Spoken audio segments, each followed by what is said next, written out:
To James Boswell, Esquire. Dear Sir, this is the time of the year in which all express their good wishes to their friends. And I send mine to you and your family. May your lives be long, happy, and good. I have been much out of order, but I hope do not grow worse.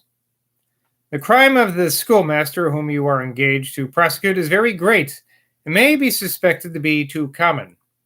In our law, it would be a breach of the peace, and a misdemeanor. That is a kind of indefinite crime, not capital, but punishable at the discretion of the court. You cannot want matter. All that needs to be said will easily occur. Mr. Shaw, the author of the Gaelic Grammar, desires me to make a request for him to Lord Eggleton, that he may be appointed chaplain to one of the new raised regiments. All our friends are as they were. Little has happened to them of either good or bad. Mrs. Thrale ran a great black hairdressing pin into her eye, but by great evacuation she kept it from inflaming, and it is almost well. Miss Reynolds has been out of order, but is better. Mrs. Williams is in a very poor state of health. If I should write on, I should perhaps write only complaints, and therefore I will content myself with telling you that I love to think of you and to hear from you, and that I am, dear sir, yours faithfully, December 27, 1777, Sam Johnson.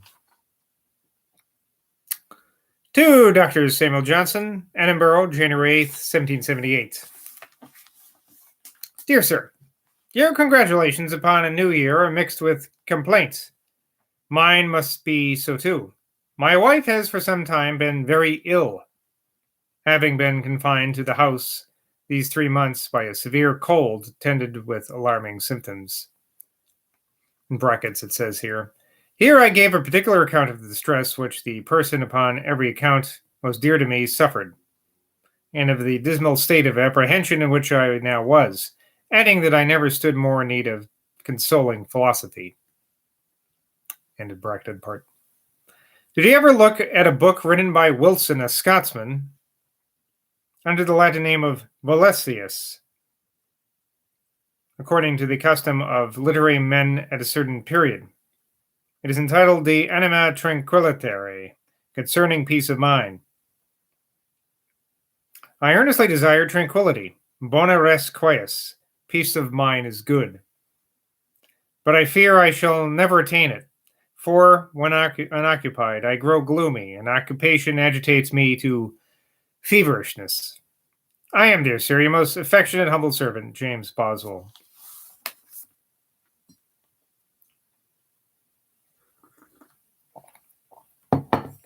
To James Boswell, Esquire. Dear sir, to a letter so interesting as your last, it is proper to return some answer, however little I may be disposed to write. Your alarm at your lady's illness was reasonable and not disproportionate to the appearance of the disorder. I hope your physical friend, says here in a footnote, probably Dr. Alexander Wood, I hope their conjecture is now verified, and all fear of a consumption at an end. A little care and exercise will then restore her. London is a good air for ladies, and if you bring her hither, I will do for her what she did for me. I will retire from my apartments for her accommodation. Behave kindly to her and keep her cheerful. You always seem to call for tenderness. Know then that in the first month of the present year I am very highly esteem and very cordially love you. I hope to tell you this at the beginning of every year as long as we live. And why should we trouble ourselves to tell or hear it oftener? Tell Veronica, Euphemia, and Alexander that I wish them, as well as their parents, many happy years. You have ended the Negro's cause much to my mind. Lord Owen Clark and dear Lord Hales were on the side of liberty. Lord Hales' name reproaches me, but if he saw my languid neglect of my own affairs, he would rather pity than resent my neglect of his. I hope to amend ut e mihi vavam it emesis, that I may live for my own good and my friends. I am, dear sir, yours affectionately, January 24th, 1778, Sam Johnson. My service to my fellow traveler, Joseph. Johnson maintained a long and intimate friendship with Mr. Welch, who succeeded the celebrated Henry Fielding as one of His Majesty's Justices of the Peace for Westminster, kept a regular office for the police of their great district, and discharged his important trust for many years faithfully and ably. Johnson, who had an eager and unceasing curiosity to know human life in all its variety, told me that he attended Mr. Welch in his office for a whole winter to hear the examination of the culprits, but that he found an almost uniform tenor of misfortune, wretchedness, and profligacy. Mr. Welch's health being impaired, he was advised to try the effect of a warm climate, and Johnson, by his interest with Mr. Chenier, procured to him leave of absence to go to Italy, and a promise that the pension of or salary of £200 a year, which government allowed him, should not be discontinued. Mr. Welch accordingly went abroad, accompanied by his daughter Anne, a young lady of uncommon talents in literature. There's a letter here now. To Saunders Welch, Esquire, at the English Coffee House, Rome. Dear Sir, to have suffered one of my best and dearest friends to pass almost 2 years in foreign countries without a letter has a very shameful appearance of inattention. But the truth is that there was no particular time in which I had anything particular to say, and general expressions of goodwill, I hope, our long friendship has grown too solid to want. Of public affairs, you have information from the newspapers wherever you go, for the English keep no secret, and of other things, Mrs. Nollekens informs you. My intelligence could therefore be of no use, and Miss Nancy's letters made it unnecessary to write to you for information. I was likewise for some time out of humor to find that motion and nearer approaches to the sun did not restore your health so fast as I expected. Of your health, the accounts have lately been more pleasing, and I have the gratification of imagining to myself a length of years which I hope you have gained, and of which the enjoyment will be improved by a vast accession of images and observations which your journeys in various residences have enabled you to make and accumulate. You have traveled with this felicity, almost peculiar to yourself, that your companion is not to depart from you at your journey's end, but you are to live on together, to help each other's recollection, and to supply each other's omissions. The world has few greater pleasures than that which two friends enjoy in tracing back, at some distant time, those transactions and events through which they had passed together.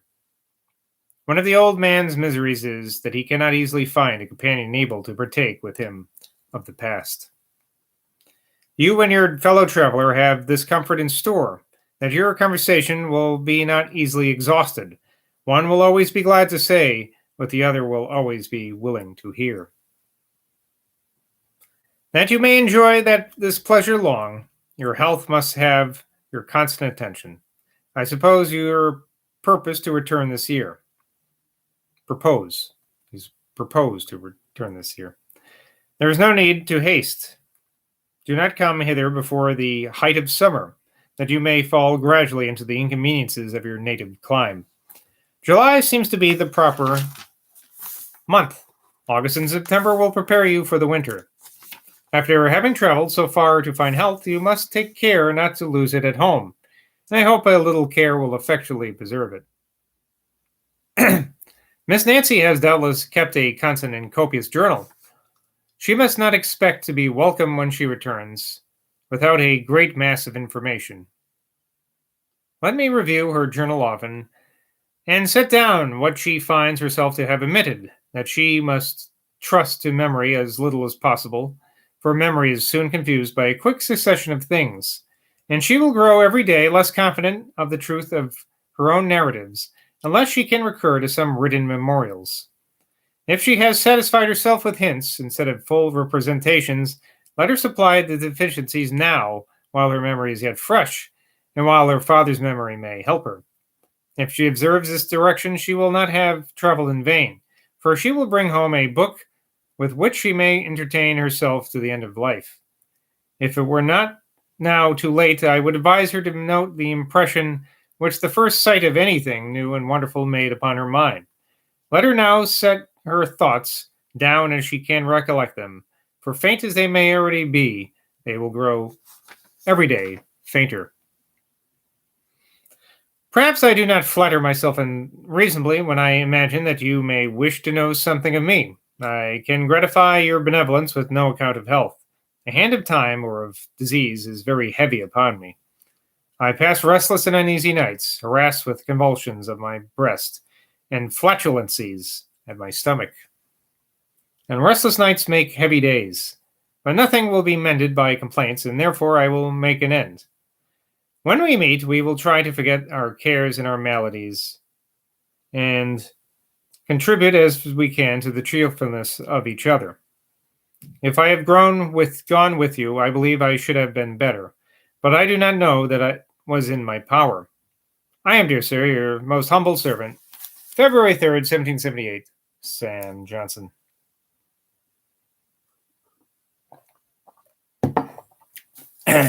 This letter, which it gives admirable advice how to travel to the best advantage, and will therefore be of very general use, is another eminent proof of Johnson's warm and affectionate heart. The friendship between Mr. Welsh and him was unbroken. Mr. Welsh died not many months before him, and bequeathed him 5 guineas for a ring, which Johnson received with tenderness as a kind memorial. His regard was constant for his friend Mr. Welsh's daughters, of whom Jane is married to Mr. Nollekins the statuary, whose merit is too well known to require any praise from me. To Dr. Samuel Johnson, Edinburgh, February 26, 1778. My dear sir, why I have delayed for near a month to thank you for your last affectionate letter, I cannot say, for my mind has been in better health than 3 weeks. These 3 weeks than for some years past. I believe I have evaded till I could send you a copy of Lord Hale's opinion on the Negro case, which he wishes you to read and correct any errors that there may be in the language. For, says he, we live in a critical, though not a learned age, and I seek to screen myself under the shield of Ajax. I communicated to him your apology for keeping the sheets of his annals so long. He says, I am sorry to see that Dr. Johnson is in a state of languor. Why should a sober Christian, neither an enthusiast nor a fanatic, be very merry or very sad? I envy his lordship's comfortable constitution, but well do I know that languor and dejection will afflict the best, however excellent their principles. I am in possession of Lord Hale's opinion in his own handwriting, and have had it for some time. My excuse, then, for procrastination must be that I wanted to have it copied, and I have now put that off so long that it will be better to bring it with me than send it, as I shall probably get you to look at it sooner when I solicit you in person. My wife, who is, I thank God, a good deal better, is much obliged to you for your very polite and courteous offer of your apartment. But if she goes to London, it will be best for her to have lodgings in the more airy vicinity of Hyde Park. I, however, doubt much if I shall be able to prevail with her to accompany me to the metropolis. For she is so different from you and me that she dislikes traveling, and she is so anxious about her children that she thinks she should be unhappy if at a distance from them. She therefore wishes rather to go to some country place in Scotland where she can have them with her. I propose being in London about the 20th of next month, as I think it credible to appear in the House of Lords as one of Douglas's counsel in the great and last competition between Duke Hamilton and him. I am sorry poor Mrs. Williams is so ill. Though her temper is unpleasant, she has always been polite and obliging to me. I wish many happy years to good Mr. Levitt, who I suppose holds his usual place at your breakfast table. I ever am, my dear sir, your affectionate humble servant, James Boswell. Dr. Percy, the Bishop of Dromore, humorously observed that Levitt used to breakfast on the crust of a roll, which Johnson, after tearing out the crumb for himself, threw to his humble friend. There's a note to this footnote from a later editor saying, perhaps the word through is here too strong. Dr. Johnson never treated Levitt with contempt. To the same. Edinburgh, February 28th, 1778. My dear sir, you are at present busy amongst the English poets, preparing for the public instruction and entertainment prefaces biographical and critical. It will not, therefore, be out of season to appeal to you for the decision of a controversy which has arisen between a lady and me concerning a passage in Parnell. That poet tells us that his hermit quitted his cell to know the world by sight, to find in books or swains report it right, to find if books or swains reported right. For yet by swains alone the world he knew, whose feet came wandering o'er the nightly dew. I maintain that there is an inconsistency here, for as the hermit's notions of the world were formed from the reports both of books and swains, he could not justly be said to know by swains alone. Be pleased to judge between us, and let us have your reasons. There's a footnote here that says, see this subject discussed in a subsequent page under May 3rd, 1779, page 1024. Well, we're not up to that yet, so we're just going to have to keep that in your little noggin and remember that we're going to come back to this Parnell poem in many parts from now. Anyway, what do you say to taxation no tyranny now, after Lord North's declaration or confession or whatever else his consolatory speech should be called? I never differed from you in politics but upon 2 points, the Middlesex election and the taxation of the Americans by the British House of Representatives. There is a charm in the word Parliament, so I avoid it. As I am a steady and a warm Tory, I regret that the King does not see it to be better for him to receive constitutional supplies from his American subjects by the voice of their own assemblies, where his royal person is represented, than through the medium of his British subjects. I am persuaded that the power of the Crown, which I wish to increase, would be greater when in contact with all its dominions than if the rays of regal bounty were to shine upon an American through the dense and troubled body of modern British Parliament. Alluding to the line in his Vanity of Human Wishes, describing Cardinal Wolsey in his state of elevation as, through him the rays of regal bounty shine. But enough of this subject, for your angry voice said Ashbourne upon it still sounds awful in my mind's ears. I ever am, my dear sir, your most affectionate, humble servant, James Boswell. One more letter from to the same, my dear sir, Edinburgh, March 12, 1778. He's on a little letter writing spree. My dear sir, the alarm of your late illness distressed me but a few hours. For on the evening of the day that it reached me, I found it contradicted in the London Chronicle, which I could depend upon as authentic concerning you, Mr. Strahan being the printer of it. I did not see the paper in which the approaching extinction of a bright luminary was announced. Sir William Forbes told me of it, and he says he saw me so uneasy that he did not give me the report in such strong terms as he had read it. He afterwards sent me a letter from Mr. Langton to him, which relieved me much. I am, however, not quite easy, as I have not heard from you. And now I shall not have the comfort before I see you, for I set out for London tomorrow before the post comes in. I hope to be with you on Wednesday morning. And I ever am, with the highest veneration, my dear sir, your most obliged, faithful, and affectionate humble servant, James Boswell. So little reports of my death were greatly exaggerated going on with Johnson. It's like Paul Beetle. Anyway, till next time, bye from Boswell.